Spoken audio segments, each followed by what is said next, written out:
অনেকদিন পর আইলাম পুকুর পাড়ের মধ্যে। পুকুর পাড়ে এসে দেখলাম এদিকে আছে সন্ট, এদিকে সুশীল ভাই, এদিকে বৌদি, তারা সবাই মিলে সেটা পুকুর থেকে মাছ ধরতেছে।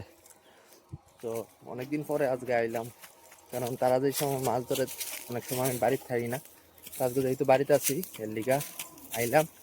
তো ফুল ভিডিওটা দেখতে হইলে আমার ইউটিউব চ্যানেলে দেখতে পারো, মিস্টার দেব ব্লগ, নাহলে ফেসবুকের মধ্যে দেখতে পারো শুধুমাত্র দেব ব্লগ, আর ইনস্টাগ্রামের মধ্যে ফলো করতে পারো।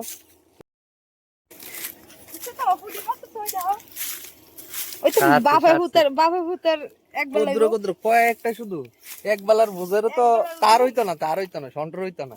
বাপ ভূতের ওই চল্লিশ হারে পুরি মাছের দেখো পুরো মাছের সাইজটি কত বড় বড় বড় বড় বড় মাছ একটা ধরা হয়েছে।